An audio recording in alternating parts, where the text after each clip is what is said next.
start on savings. It will be a very exciting announcement indeed, especially for all of the parents across the country with young children and babies. On Thursday, President Trump will host the presidents of the Republic of Rwanda and the Democratic Republic of Congo to sign the historic peace and economic agreement that he brokered. On Thursday night, the President and the First Lady will celebrate one of America's greatest traditions, the lighting of the National Christmas Tree on the Ellipse. And on Friday, President Trump will attend the FIFA World Cup final draw at the Kennedy Center. You all will be seeing and hearing from the President every day this week, so you have me today, and then he will take on the rest of the week himself. Next, I would like to address the horrific tragedy that took place in our nation's capital last week. A foreign terrorist that the Biden administration failed to properly vet ambushed 2 members of the West Virginia National Guard who were honorably serving here to keep the residents and visitors of Washington, D.C. safe. U.S. Air Force Staff Sergeant Andrew Wolf was severely wounded in the attack and remains hospitalized while he continues to fight for his life. Tragically, U.S. Army Specialist Sarah Beckstrom died of her wounds. She was just 20 years old. President Trump and the entire White House are praying for Andrew's full recovery at the request of his parents and their personal phone call with the president over the weekend. And we are keeping Sarah's family and friends in our prayers during this unimaginably difficult time. Sarah and Andrew represent the very best of America. 2 young patriots who were willing to put on the uniform and risk their lives in defense of their fellow Americans. Both of them truly embody the profound words spoken by Jesus Christ in the gospel. Greater love has no one than this, to lay down one's life for one's friends. Sarah and Andrew are heroes, and we will never forget their sacrifice. That means ensuring the monster responsible for this atrocity is prosecuted to the fullest extent of the law and faces the most severe punishment possible. It also means reckoning with why this atrocity was allowed to happen in the first place, so that it may never occur again. Here are the facts. The terrorist who gunned down American soldiers blocks away from the White House in an ambush was an Afghan national who was flown into our country by Joe Biden's administration in September 2021 in the chaotic wake of their botched withdrawal from Afghanistan. One of the most embarrassing moments in the history of our great country. Joe Biden's historic failure in Afghanistan continues to haunt this country and our men and women in uniform. Not only did this surrender lead to a suicide bombing that killed 13 American heroes in Kabul, but now National Guard troops were shot on U.S. soil by the same kind of enemy. We continue to live with the deadly consequences of Joe Biden's horrific leadership. Nearly 100,000 Afghans were recklessly released into the United States with little to no vetting. There was no regard for the disorder and violence that this would unleash on American communities and American culture. Reportedly, thousands of these strangers and unknown individuals were flagged to the Biden administration for national security, public safety, and fraud concerns. But the terrifying truth is that the Afghanistan debacle is just a small part of Democrats' complete and total betrayal of the American people during the Biden years. The tragedy that we just witnessed the day before Thanksgiving is a reminder that untold thousands of terrorists, gang members, and criminals were invited into our country and remain here to this very day. The border is now secure, thanks to President Trump, but the threat in our interior remains real and urgent. These public safety threats are already inside our land. And President Trump was elected on a promise to find and remove them. And he has already taken significant steps and made significant progress towards fulfilling this promise. But there is more work to be done because President Trump believes that he has a sacred obligation to reverse the calamity of mass, unchecked migration into our country. As a result, the Trump administration is now actively re-examining all of the Afghans imported into the country by Joe Biden. Any individual who threatens our national security or our citizenry will be subject to removal. President Trump has already permanently paused migration of foreign nationals from third world countries that pose a very high risk to the United States. For too long, past American presidents supported self-destructive immigration policies that allowed foreigners who outright hate our country and have no interest in assimilating into our culture, they've allowed these individuals to flood peaceful American communities. This disastrous approach has drained our welfare program, driven up the cost of housing, suppressed wages, and jeopardized the safety of law-abiding American citizens. In fact, according to a new bombshell report from the New York Times, Somalian migrants in Minnesota have defrauded nearly $1 billion in taxpayer-funded benefits under Democrat Governor Walz's leadership. President Trump is putting an end to this dangerous America Last approach. His position is rooted in common sense. In the wake of last week's atrocity, it is more important than ever to finish carrying out the president's mass deportation operation. America cannot allow millions upon millions of unvetted illegal aliens to be rewarded with amnesty after they broke our nation's laws to come here. They must go back to their home countries. It is also essential to immediately address the massive fraud and corruption that has been going on for decades in other aspects of our immigration system, most notably when it comes to asylum claims.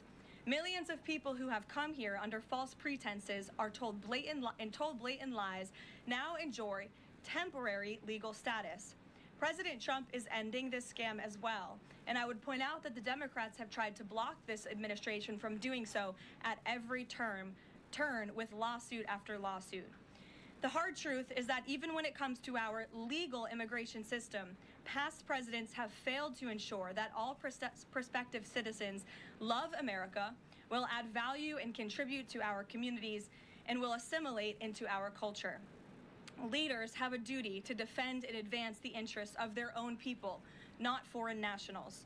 Leaders also have a duty to preserve the integrity and character of our nation's national identity. That is why President Trump is more committed than ever to fully restoring American sovereignty by keeping our borders secure, removing all illegal alien invaders, and rebuilding a legal immigration system that makes sense and benefits our country. President Trump has no higher responsibility than to defend our homeland and our people, and he will never waver in doing so. With that, I will open it up to questions, and we'll lead today with Isabel Brown, who is in our new media seat. She's a very popular face on television these days. She's built a great independent media podcast and platform with the Daily Wire, and I appreciate your being here, Isabel. Thank you for being Caroline. here. Appreciate it and appreciate the briefing. Many Americans, in light of these recent events that you just mentioned, are starting to say that we are being invaded as a country, culturally and logistically, when it comes to immigration. And we know that immigration without assimilation is indeed invasion. So given the recent remarks from Vice President Vance on a college campus about dramatically reducing legal immigration to address some of this crisis, and President Trump's Truth Social post last week about individuals who may be non-compatible with Western civilization, are there any conversations happening or plans being made behind the scenes for the administration to implement at least a temporary immigration moratorium, for example, in light of what the American people might be calling for? So, Isabel, it's a great question. I think I spoke a little bit to the heart of your question in my opener there. I would add that the Trump administration has done more to limit migration, both illegal and legal, than any administration in history. And I'll just walk you through some of the actions that we have taken thus far. Number one, the Trump administration issued a travel ban for 19 countries, including Afghanistan, special immigrant visas, which is a legal pathway to get here, which we know many Afghans have utilized to come into the country, have now been paused since the tragic shooting last week. Refugee admissions were suspended for Afghans from this administration on day one, and refugee admissions into the country right now are essentially at zero, with the exception of Afrikaners fleeing persecution in South Africa. The State Department has also heightened their scrutiny and vetting of all visas and have revoked visas, as you know, for those who do not align with our country's national interests. The Secretary of State has the right to do that, and we've taken unprecedented action to do just that. We are also now pausing all asylum adjudications for additional vetting as well. And so additional actions I don't have to read out for you today, but I would just remark that the president has made tremendous progress on this front, and it's why it's so crucial that we not only secure the borders, which the president did in record time. We have zero illegal aliens entering into the country month after month, but we also are taking a look at those who are already in the interior of our country and removing them if they are here illegally, and also taking a look at these visas. Again, having a visa in the United States is not a right, it is a privilege. And the Secretary of State, if you are deemed contrary to our country's foreign national interests, has the right to revoke that privilege. Thank you. Gabe. Thank you, Caroline. Excuse me. Regarding Venezuela, the president said yesterday that Secretary Hegseth had denied that second strike, that reported second strike on an alleged drug vote on September 2nd, the secretary said to the president that didn't happen. But to clarify, I just wanted you to clear this up. In his social media post, Secretary Hegseth didn't go into details about that strike. He just said U.S. operations in the area were lawful, and he said that the story and media reports were fabricated. So to be clear, does the administration deny that second strike happened, or did it happen and the administration denies that Secretary Hegseth gave the order? The latter is true, Gabe, and I have a statement to read for you here. President Trump and Secretary Hegseth have made it clear that presidentially designated narco-terrorist groups are subject to lethal targeting in accordance with the laws of war. With respect to the strikes in question on September 2nd, Secretary Hegseth authorized Admiral Bradley to conduct these kinetic strikes.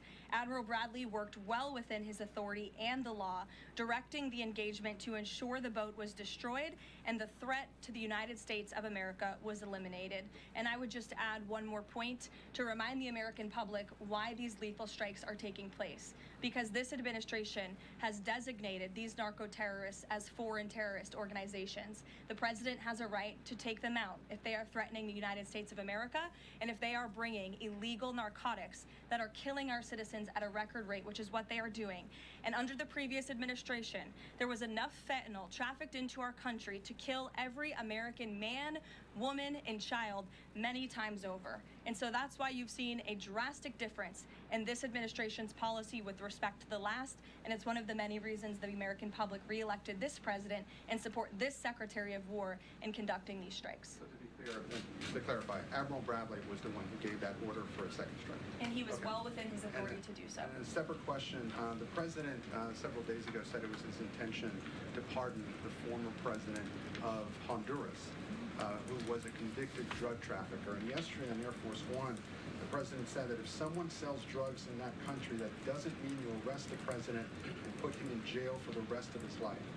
How is that different than what the administration is accusing Venezuela's Nicolas Maduro of? You're cherry-picking the president's statement a little bit yesterday, as he also said yesterday the people of Honduras have highlighted to him how the former President Hernandez was set up. This was a clear Biden over prosecution. He was the president of this country. He was in the opposition party. He was opposed to the values of the previous administration, and they charged him because he was president of Honduras.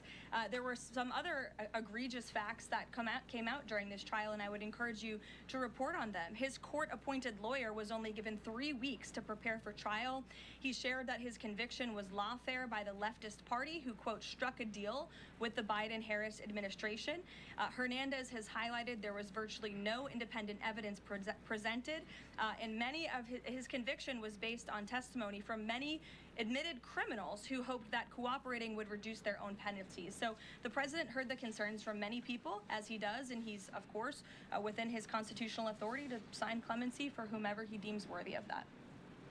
Presse Secretary White House, là, Madame Caroline Levitt, qui a pu répondre à une question journaliste. Madame, Mesdemoiselles, Monsieur Bill, bonsoir et bienvenue à notre édition de nouvelles de la mi-journée sur votre réseau Pstars FM radio et télévision. Actualité à Jean que nous t'ai dit au lit, eh bien au début nous t'ai annoncé au certain dans grand sujet qui a dominé l'actualité, c'est d'abord déclaration chef l'État américain que fait questionner là et que Madame Levitt li réponse pas li.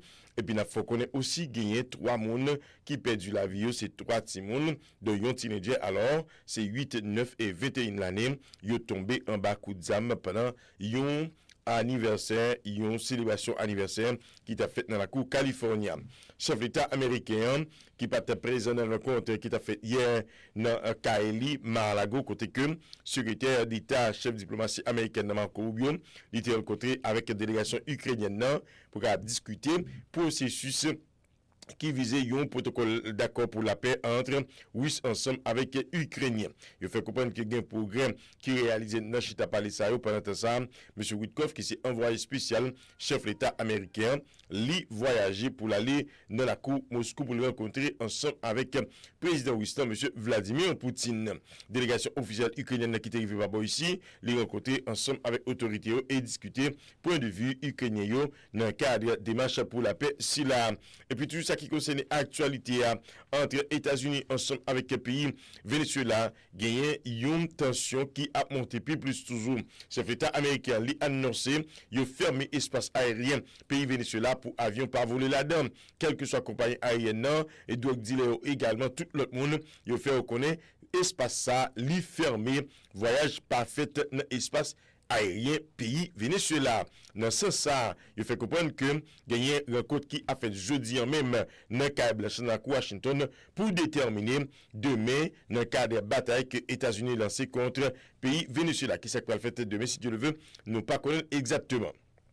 Combat l'hypocofini entre sénateur Mark Kelly qui se tient dans l'État Arizona avec administration en place là. Mark Kelly prend contre-pied déclaration que autorité ont fait dans la question immigration. Il fait comprendre qu'il n'est pas normal pour toute une population sortir dans différents pays à pays conséquence vagabondage et un seul citoyen qui causait un acte criminel en lieu d'un pays qui pourtant travaille pour le gouvernement américain. Il a accusé ancienne administration comme quoi il n'a pas fait rien pour empêcher M. Sao arrivé pas bon ici.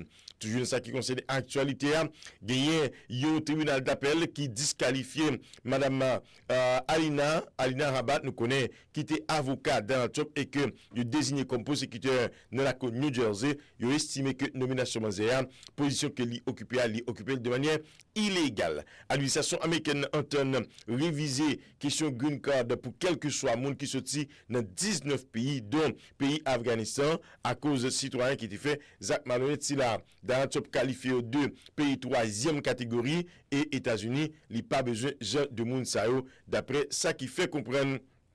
Et puis, gagne là, en deux cas blanche là, une série de, dans maison, dans ça qui concerne les chambres pardon, c'est pas carte blanche mais c'est chambres là, côté que gagne mesure qui prend, qui définit ça au tarélé, redistricting qui peut le faire en deux d'un pays pour que il capable de faciliter la tâche à équipe républicaine dans la prochaine élection. Benjamin Netanyahu officiellement écrit président pays Israël là pour le demander, pour le pardonner dans le cadre accusation pour crime qui tombait sous dol. Nous connaissons que le Premier ministre israélien lui-même l'y trouvé là sous mandat communauté internationale, ça n'est tribunal pénal international pour crime que monsieur t'a censé commettre.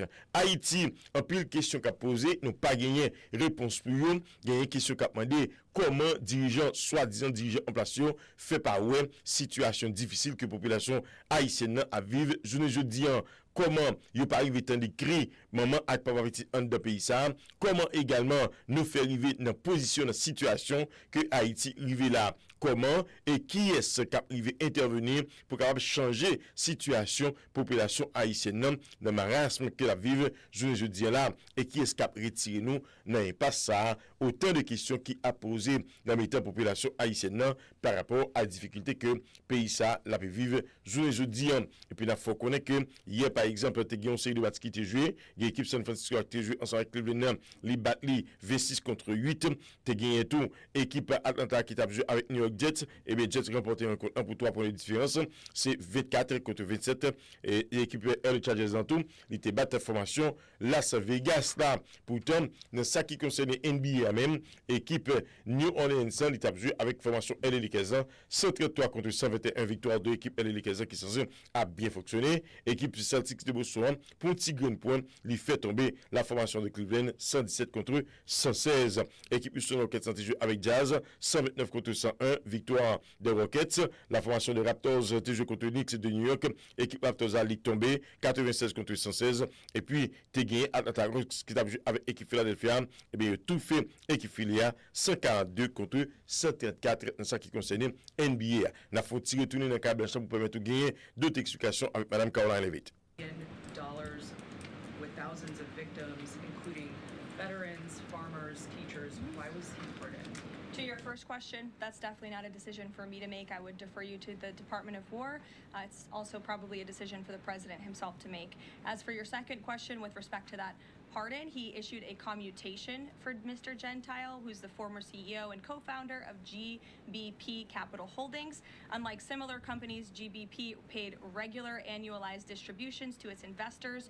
In 2015, GBP disclosed to investors the possibility of using investor capital to pay some of these distributions rather than funding them from current operations. Even though this was disclosed to investors, the Biden Department of Justice claimed it was a Ponzi scheme. This claim was profoundly undercut by the fact that GBP had explicitly told investors what would happen. At trial, the government was unable to tie any supposedly fraudulent representations to Mr. Gentile. In short, again, this is another example that has been brought to the president's attention of a weaponization of justice from the previous administration, and therefore he signed this commutation. Statements, though, say that these people were defrauded. I just read you a very detailed summary of why the commutation was made. Voilà, ces déclarations, Mme Caroline Levitt, concernant, que chef l'État américain lui-même les prononcé, surtout pour le président pays Honduras, qui a été qualifié comme une drogue dealer et qui a quitté dans la prison à cause commerce que t'a fait, c'est ça qui fait. Il y a un peu de monde qui a posé question qui différence qui gagne entre ancien président pays Honduras ensemble actuel président pays Venezuela Nicolas Maduro que États-Unis qualifié de drogue dealer, il y a même qui a supporté commerce drogue qui sorti dans le pays Venezuela qui arrive sur le marché international inclus marché américain. Il dit qui a pétouillé environ 25 000 personnes chaque bateau drogue. États-Unis comme nous disons, il lancé une opération militaire côté que dans le même Pacifique avec Caraïbes a déjà tué 84 citoyens. Il dit qui t'a pas fait commerce drogue à bord une série de bateaux et que pas rien qui justifiait plus que ça est déclaration autorité américaine. Au niveau parlement américain, il y a un sénateur dans tous les déclarations qui a demandé explication concernant l'opération que les États-Unis a menée Kounia. États-Unis, je dis là, administration est pour le réunir pour décider suite que va bailler à opération qui a menée contre pays Venezuela ou bien commerce drogue dans le Pacifique là ensemble avec Caraïbes. Merci tout le monde qui était ensemble avec nous. C'est un plaisir pour nous t'informer. Nous espérons rejoindre un peu plus tard sur le réseau pour la Pstars FM radio et télévision. Pas oublier information par jambe campé sur le réseau si là. Et puis après-midi, nous gagnons une dernière séance de prière pour année si là dans la série de 4 que nous gagnons chaque année avec vous et pour vous sur le réseau pour la Pstars radio et télévision. Nous remercions l'équipe de la Chambre haute qui toujours aidé nous et ou même qui étaient fidèles à réseau Pstars FM radio et télévision. Nous remercions sincèrement. Nous souhaitons une bonne fin de journée. Déjà, un bon mois de décembre. Bonne fin d'année aussi parce que c'est chaque jour qui passe, nous avancé plus près vers la fin de l'année 2025. Moi, nous appelons nous comme ça va faire. Bye.